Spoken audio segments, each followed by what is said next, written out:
Hello, this is Richard Wexler with Caring in America, the podcast for caregivers. So, as I always do, who am I? Why am I doing this? So, if you go back about 18 years, kind of minding my own business in the software industry, married later, two small kids, 11 and 7, all four of our parents alive, and we thought they were doing very well. Then in the summer of '05, the phone starts ringing. We wind up getting 3 phone calls, which turns into 4 phone calls. And all of a sudden, we are now caregivers for all four of our parents. We were totally unprepared. I could barely spell the word care. That lasted for 14 years until the last parent passed away at 96 in 2019. So led to the formation of our company, Points of Life, led to educating folks all over the country about this little word called care and trying to make a difference. At the end of 2022, got the idea, let's start a podcast. Obviously, we have done that. And our goal is to reach out to more people. So we have a pretty special guest this afternoon that I'm going to introduce. His name is Aaron Murphy. He owns 2 companies, and they are ADM Architecture and Forever Home. Aaron graduated from the University of Washington in 1996 with a BA in architecture and an emphasis in environmental studies. He has spent 25 years in the field and is a licensed architect in the state of Washington and has been since 2003. Aaron has a background also in real estate investing, and he is an expert in aging in place. Aaron, are you there, sir? I am here. Thanks for having me. I'm excited to be here. Very good. So where are we talking today? Where are you sitting? I'm sitting in a adorable small town called Paulsbo, Washington, but the nearest city anybody knows is Seattle. How far out of Seattle is it? For us, it's about a 30-minute ferry ride and then a 20-minute drive. Oh, interesting. So you got to go across water. Yeah, that'd be the short way from downtown. Otherwise, it's down to Tacoma and across a bridge and back up. Wow. How's your weather today? Hanging in there, hoping to hang in there through the end of the week. I've got a senior who's headed off to tennis. Oh, wow. Oh, wow. So as I talked about, the 3 words, aging in place. I think that's probably a good place, no pun intended, to start our conversation. So give me some thoughts on aging in place, sir. Oh boy, you mentioned a few things that are worth bringing up again. You actually, in your intro, talked about, I think your last parent passed at 96. I lost my grandfather at 98, but I lost my grandmother a lot earlier than that due to osteoporosis and Alzheimer's. What I noticed while I was at the University of Washington was during that process where she went from 5'9", traveling the world, enjoying playing bridge cards at a master's level, to 5'2" and didn't know Carl's name in a hospital bed in the Wow. living room. I wasn't ready at 22 to learn about hygiene or medicine, but I was an architecture student, and I sure as heck noticed that a split level home in Portland, Oregon sure did not work for her, as her needs had changed in her latter stages of life. So that's where I got started in the theory and the passion behind, wait a minute, we have a we have a housing problem if that didn't work for her. Now, 15 years later, I buy a car off Craigslist, and two 63-year-olds bring me a vehicle to test drive. And I said, "Whose car is this?" They said, "Mom, she's 92, finally gave up the keys." "Oh, where's she live?" "Assisted living place down the road." I said, "Personal question, don't answer if you don't want, but I'm doing a little research. What did that cost you?" And they said $150,000 out of pocket and 10 grand a month. Wow. That's when I went, "Oh, wait, we have a spec house housing gap issue related to this new longevity that we're all enjoying because of technology and medicine. Housing is broken related to that." So therein lies the aging in place story for me. I totally agree. And as we've talked about prior, I mean, I've talked about this issue all over the country. I've run little small elder care think tanks. And one of those think tanks, we talked about the whole issue of housing quite a bit. I mean, we have approximate numbers about 109 million people in this country. So roughly about a third of the country that's 50 and older. And I know you know all these numbers, and we're, I think, approximately 10,000 people a day are turning 50. Yeah, and 50 is not that old. And you just brought something up. We're seeing people live into their 90s, into their hundreds. I lost a client 6, 7 years ago that was 117. I mean, it's crazy, but that whole issue around that one little word of housing, what you talked about, I tell people there's really three places for care in the home. So an adult child moves in, or maybe mom moves in with the adult child. The question there is the house, like you talked about, ready for something like that? Mom, could be grandparents, could be in laws, dad moves to a beautiful assisted living, but average cost around the country is about $4,500 a month. In major cities, it's a lot more than that. Or we bring someone in the home and people go, well, that's not that expensive. It is. An average cost is going to be somewhere in the low 30s per hour. And then you can do the math out there when we're talking about 5 hours a day, 10 hours a day, or 24 hours a day. So, this whole issue of housing, getting it right and trying to figure out what are we going to do with this population of 109 million people. It's all yours, Aaron. Well, yeah, and so 20 we're approaching the end of 2023. 2024 actually tips the scales in Europe, more 65-year-olds than under 15-year-olds for the Wow. first time in the history of the world. And Wow.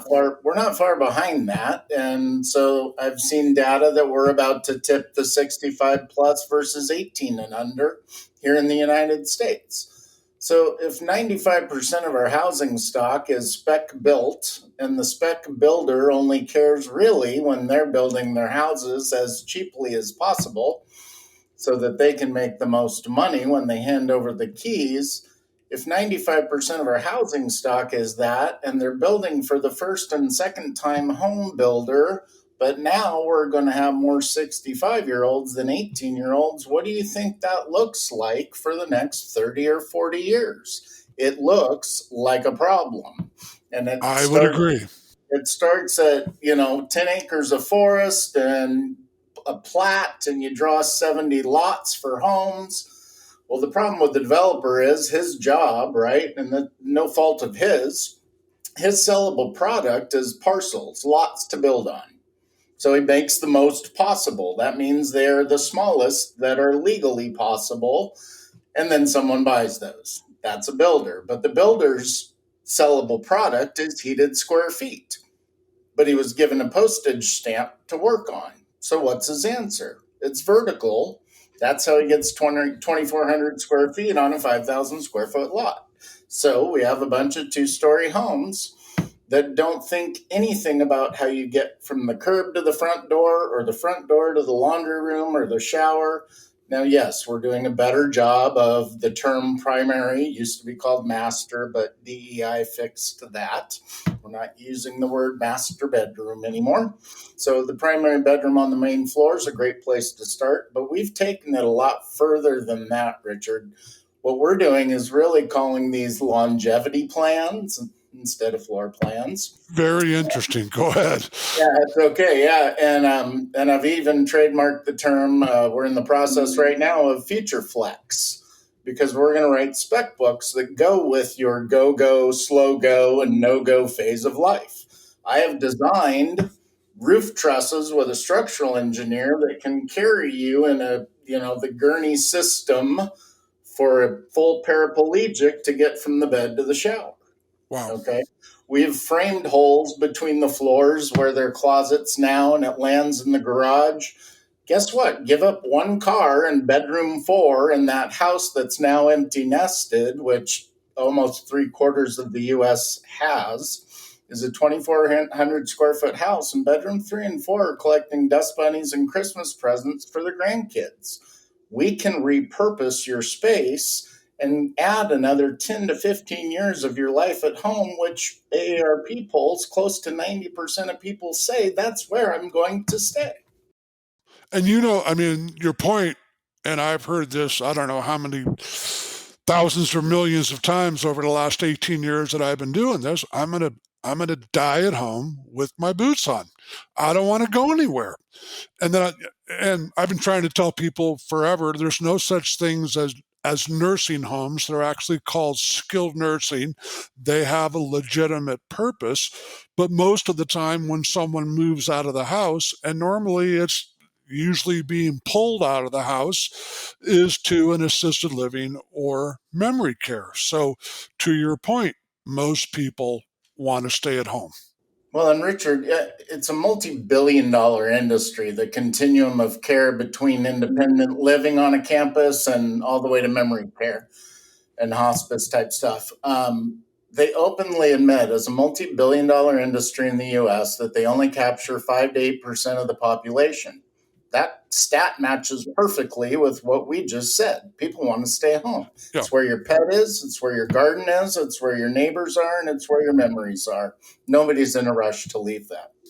So let's talk about solutions, and let's talk about, and we're here for the caregivers, the person that may be physically caring, keep on using mom for mom, or managing mom's care by doing a lot of other things in addition to physically caring.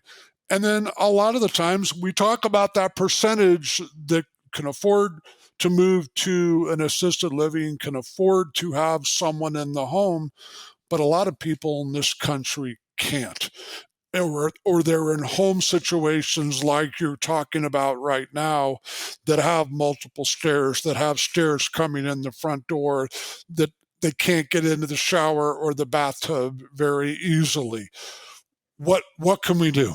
Yeah, so for that existing stock, I think what we're really talking about, and the hardest part in this whole conversation, Richard, is Psych 101. It's the truth of denial, right? I am not a statistic until I am.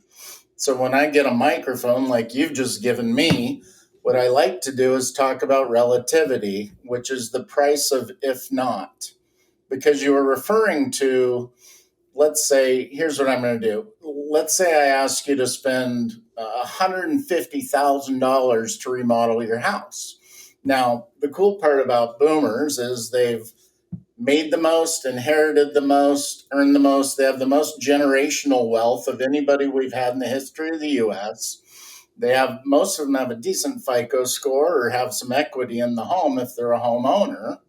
And so let's do some math. Let's say $150,000 on a home equity line of credit, or we have relationships with people that can help with financing, reverse mortgage. That's what we're doing at Forever Home, is building your thriving in place dream team. But 150 grand at 7% on a HELOC is $750 a month. recall that I just told you that the slip and fall and break your hip and never come home, and your son in Pittsburgh looks up a place on the internet and then comes and gets you and puts you there in Seattle, is going to cost you 10 grand a month. Correct. Which one sounds better? Because the slip and the fall and the hospital bill and the rehab and losing all autonomy and independence is not what you want. But it does require a little bit of planning, and you have to plan ahead, because I can put lipstick on a pig today, but I can't actually do a good design, get you a permit and a contractor, and have your solution built while you're in rehab from a broken hip. Wow. And I love the fact you brought up that horrible word. It's a 4-letter word that I use, and you just use the longer piece of it, plan or planning. And that's one of the hardest things to get people. And as I'm talking to the caregivers out there, folks, don't follow the example. And I've been saying this forever that my wife and I set, because we did zero planning. But as Aaron is talking about, these are things you want to think about.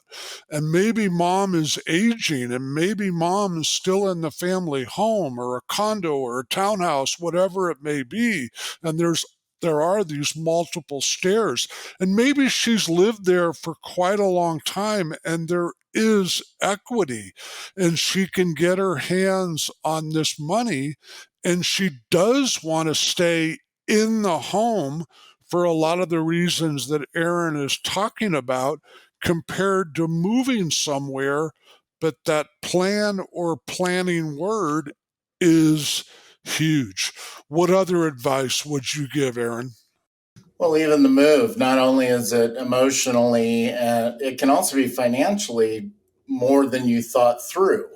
The cost of a move can be up to 20% of the cost of the sale of the home when it's all said and done.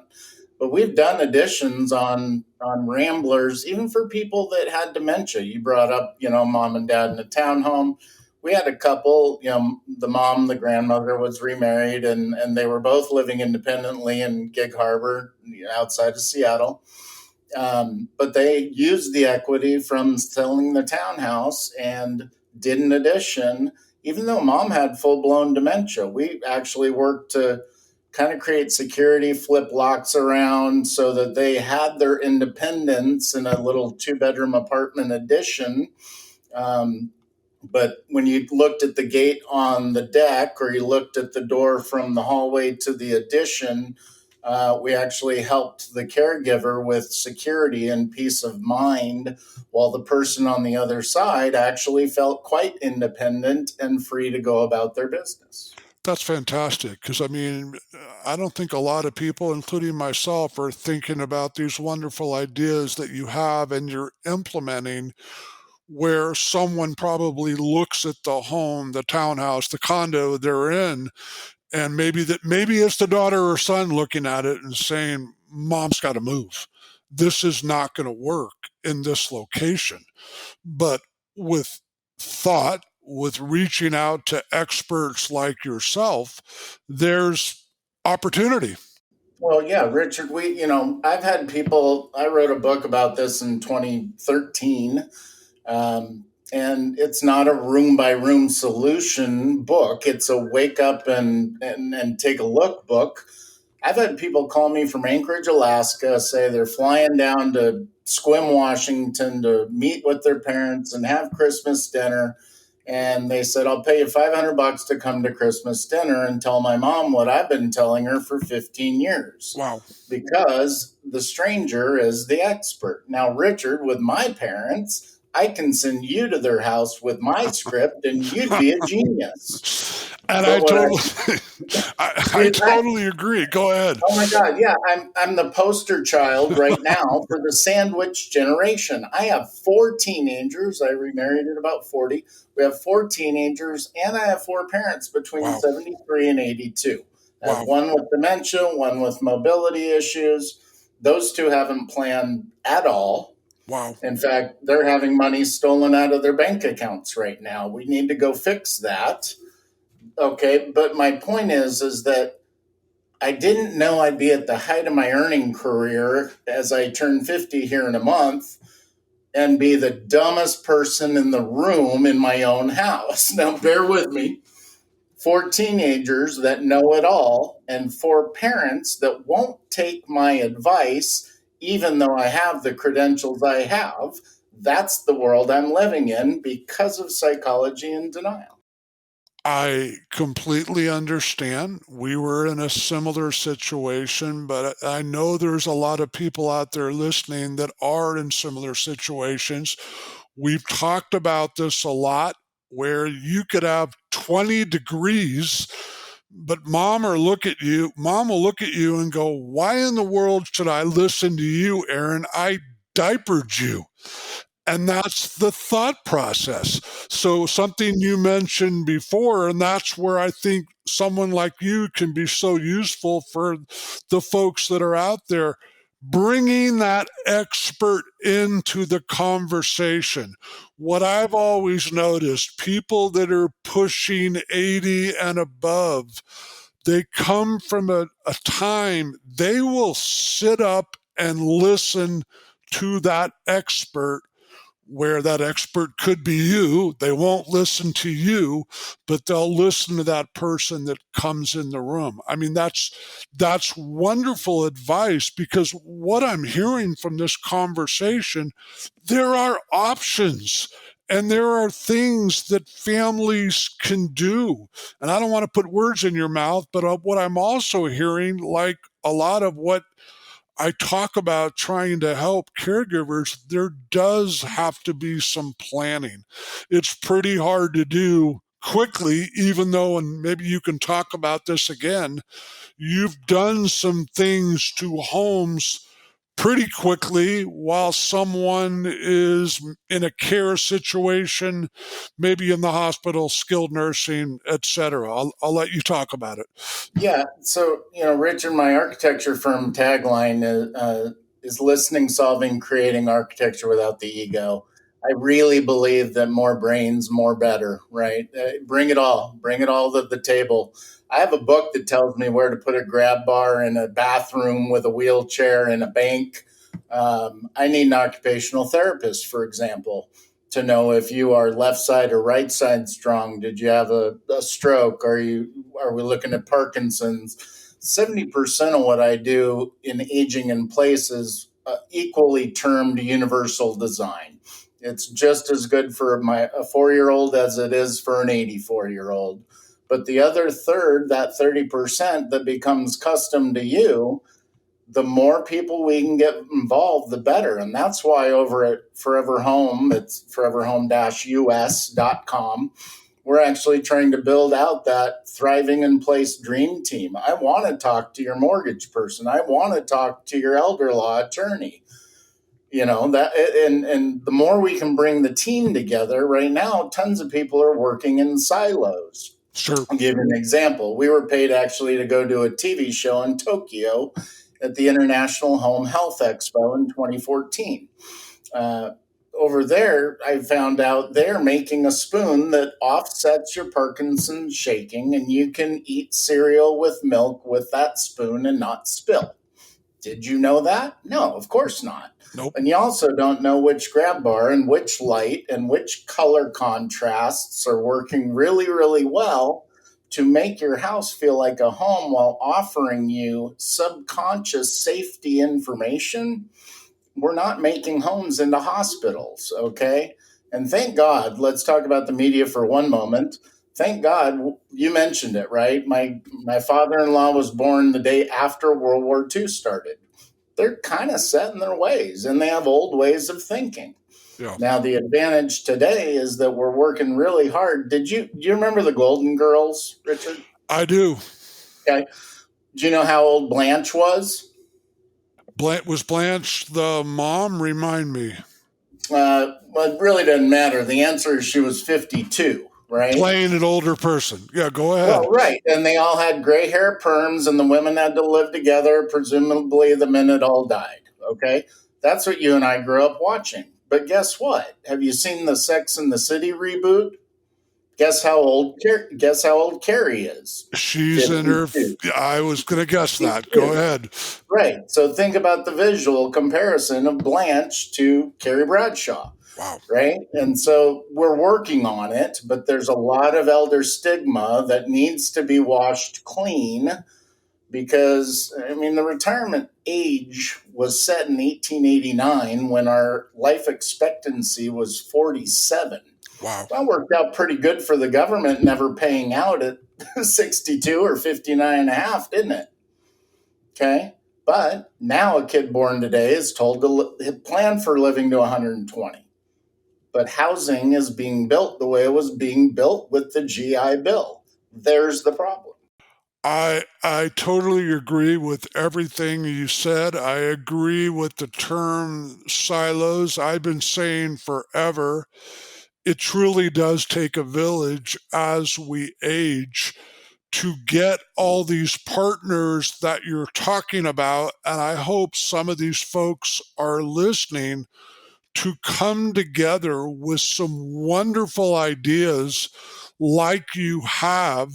Again, 109 million people that are 50 and older. Yeah, 50 years of age, this is not for you, but there's a very good chance this may be for mom and dad or older loved ones in your life. And that thinking ahead, but bringing together, like I was doing in these small little think tanks, bringing together all these bright brains to think about what we're going to need. And again, I don't want to put words in your mouth, but we're there. We have to start thinking about that now. I'm 70 years old now. I'm smack in the middle of the boomer generation, and the oldest boomers in less than 3 years are going to be 80.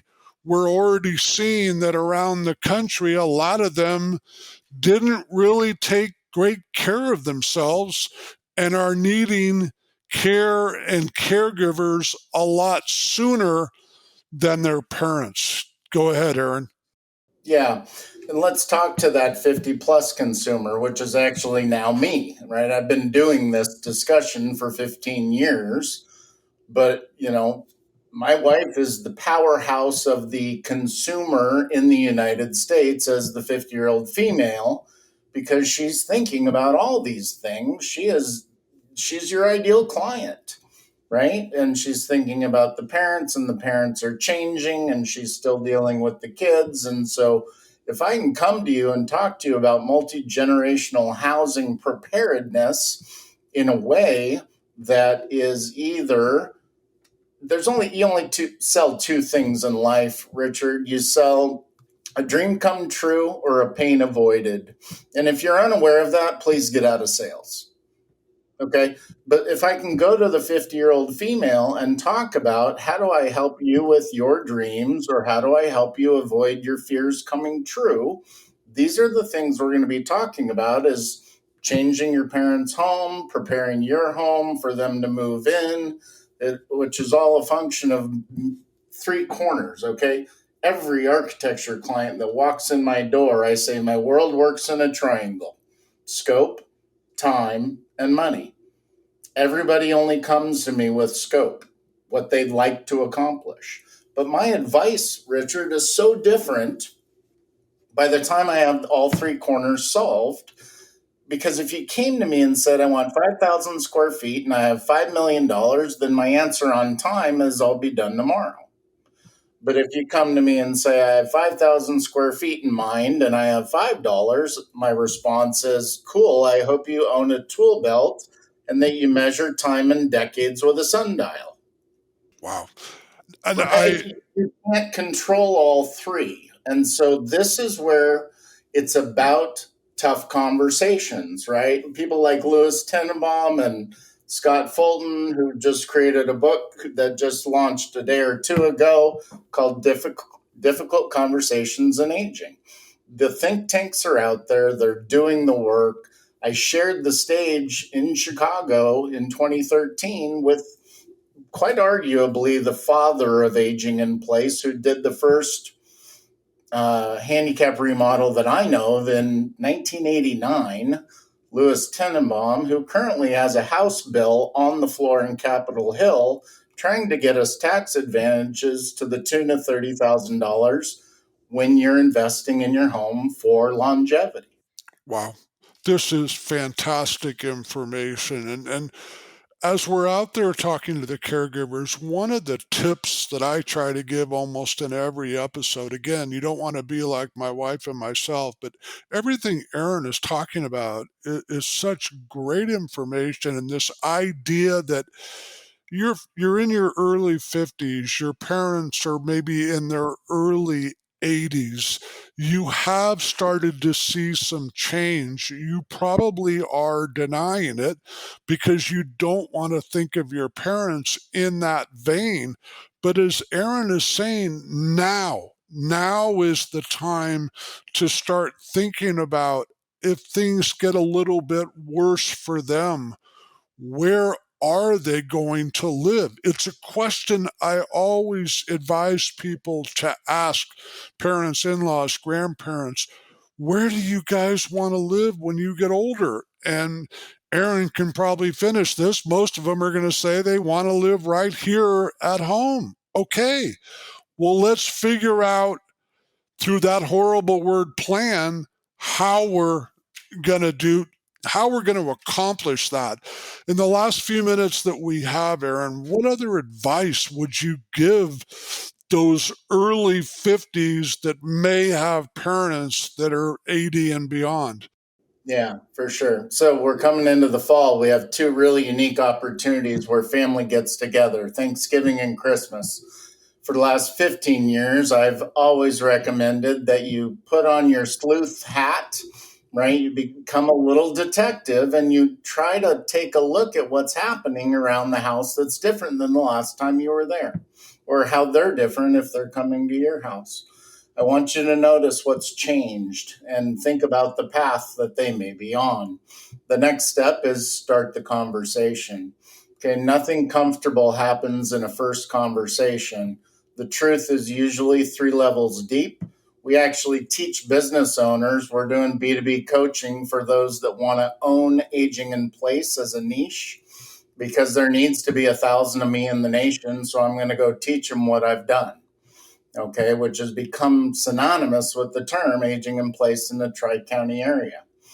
What I want the folks who are 50 plus and headed to a holiday where they get to do an analysis with the folks is just take a look around, do your own version of a mental home assessment, and then call me. Get a hold of me at foreverhome-us.com and tell me what you learned. Tell me what you learned. And for that house, here, let's do this, Richard. Let's end here. I want you to go home and do what's called the sock and ball test. I want you to go home and find a baseball or a tennis ball and put your hand around it. And then I want you to put that in a sock. And then I want you to go use your house. Does your microwave work? Well, I know one that does. Does the door from your garage to your house, does it open? Not if it's a knob and it's heavy and self-closing like it's supposed to be. I know a way to fix that. Right? All these products. I play quarterback and concierge. That's my job. I know them all. I'm disseminating the data and I'm bringing you the best available total product solution. So go take that test over the holidays. Let me know what's changed about your folks.